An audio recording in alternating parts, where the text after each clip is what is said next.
Hi friends, welcome back to my channel. ఏం చూపిస్తానని అనుకుంటున్నారా? అవేంటి తెల్లగా ఉన్నాయి అనుకుంటున్నారా? ఇవి పాలండి, మామూలు పాలు కాదు, జున్ను పాలు. ఇప్పుడు జున్ను ఎలా చేస్తామో చూపిస్తాం. నువ్వు చూపించాల్సిన అవసరం లేదు, అందరికి తెలుసు జున్ను ఎట్లా చేసుకోవాలో.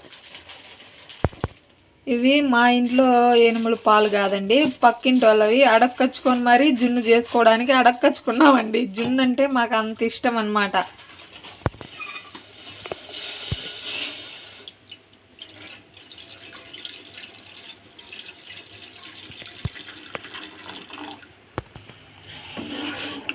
మనము ఇలా కలిదిప్పుకుంటూ ఉండాలి ఫ్రెండ్స్. ఎందువల్లంటే ఇవి మనం అలాగే వదిలేసామంటే గట్టిగా గడ్డ కట్టేస్తుందంటే లబ్బర్గా అయిపోతుంది. లేదంటే ఇలా కలిదిప్పుకుంటూ ఉన్నామంటే గుల్లకలుగా వచ్చేస్తుంది, బాగుంటుంది తినడానికి కూడా.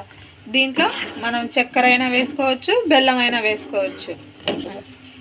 ఎవరికి నచ్చింది వాళ్ళు వేసుకోవచ్చు, బెల్లమైనా చక్కెర అయినా.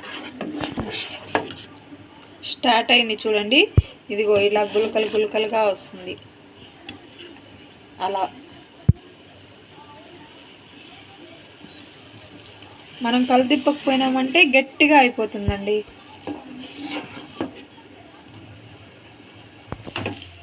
అడక్కచ్చుకున్న జున్ను కాబట్టి చాలా టేస్ట్గా కూడా ఉంటుందండి.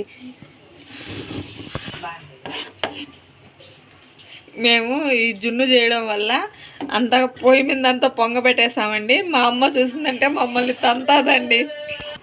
మా అమ్మ చూడకముందే మేము దాన్ని క్లీన్ చేసేయాలండి, లేదంటే మాకు తన్నులే. మేమైతే చక్కెర వేసుకుంటున్నామండి, మాకు చక్కెర అంటేనే ఇష్టం. మేము బెల్లం కంటే చక్కెరే ఎక్కువ యూస్ చేస్తూ ఉంటాము.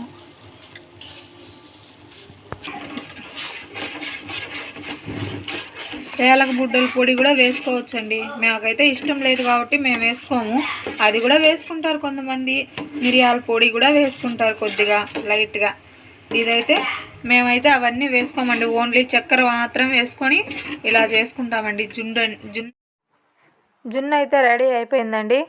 ఇంకా తినడం ఒక్కటే ఆలస్యం.